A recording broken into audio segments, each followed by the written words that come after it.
Salam, xoş gördük. Bugün diqqətimizi NATO'nun 2026-cı ildə keçirdiyi ən iri hərbi təlimlərdən birinə, Steadfast Dart 26 manevrlərinə yönəldirik. Təlimlər Almaniyada keçirilir. Minlərlə hərbçi, yüzlərlə texnika və onlarla döyüş platforması prosesə cəlb olunub.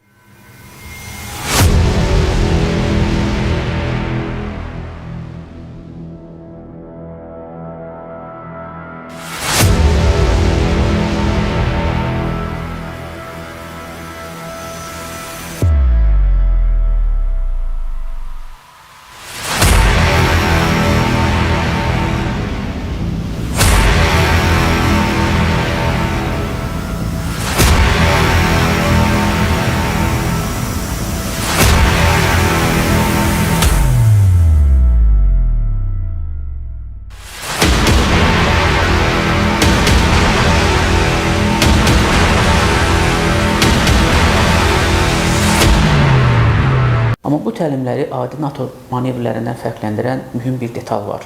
ABŞ bu təlimlərdə iştirak etmir. Məhz bu məqam ABŞ və Avropa İttifaqı arasında son illərdə dərinləşən siyasi və təhlükəsizlik gərginliyi fonunda ciddi suallar doğurur. Vaşinqton NATOda hansı rol oynayacaq? Avropa öz təhlükəsizliyini ABŞ-dan asılı olmadan təmin etməyə hazırlaşırmı? Bu buraxılışda sözü gedən təlimlərin arxasında dayanan hərbi məqsədləri, siyasi mesajları və NATO'nun gələcəyi üçün mümkün senarilər sizinlə birlikdə təhlil edəcəyik. Son illərdə ABŞ və Avropa İttifaqı arasında münasibətlərin soyunması artıq yalnız diplomatik ritorika ilə məhdudlaşmır. Bu gərginlik hərbi siyasi müstəvidə də açıq şəkildə hiss olunur. Bunun bariz nümunəsi NATO'nun 2026-cı ildə keçirdiyi ən böyük təlimlərdən biri olan Steadfast Dart 26 manevrləridir. Təlimlər Almaniyada keçirilir. Bu prosesə artıq start verilir. İtaliya ordusunun ilk bölmələri Almaniyanın şimalında yerləşən Emden limanına çatdırılıb. Ümumilikdə Almaniyaya təxminən 10 min hərbçi, 1500-dən çox hərbi texnika, 20-dən artıq hərbi təyyarə və 17 döyüş gəmisi cəlb olunacaq. Maraqlı və diqqət çəkən məqam isə budur ki, bu geniş miqyaslı NATO təlimlərində ABŞ iştirak etmir. Təlimlərdə İtaliya, Almaniya, Fransa, Böyük Britaniya, Türkiyə, İspaniya, Belçika, Yunanistan, Litva, Bolqarıstan və Çexiya daxil olmaqla 11 Avropa ölkəsi iştirak edir. ABŞ-ın olmaması isə təsadüfi görünmür. Bu, Vaşinqton və Brüssel arasında son dövrlər artan fikir ayrılıqlarının fonunda Avropanın öz təhlükəsizlik arxitekturasını daha müstəqil şəkildə qurmaq istəyi kimi şərh olunur.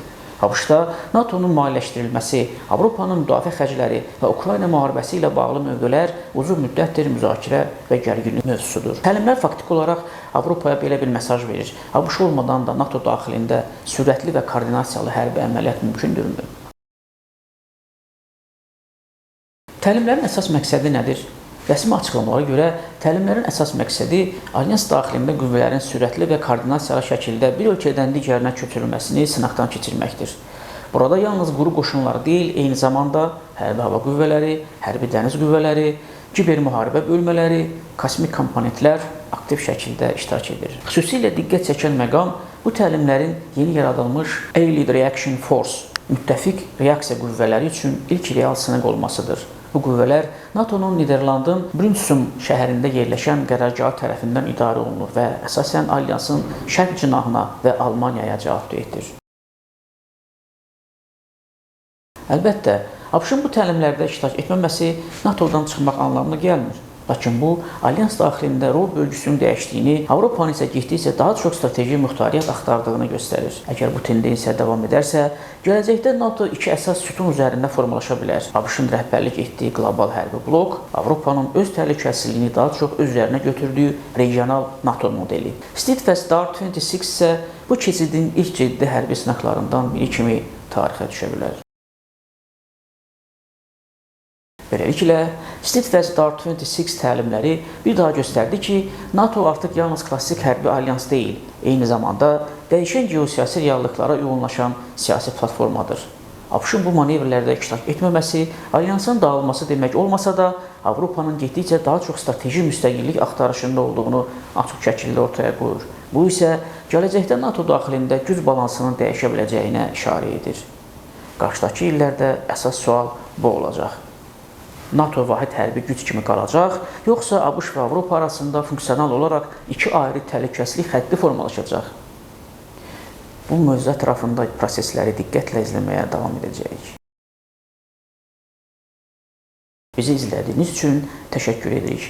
Kanala abunə olmağı, videonu bəyənməyi və fikirlərinizi şərhlərdə bölüşməyi unutmayın. Görüşənədək.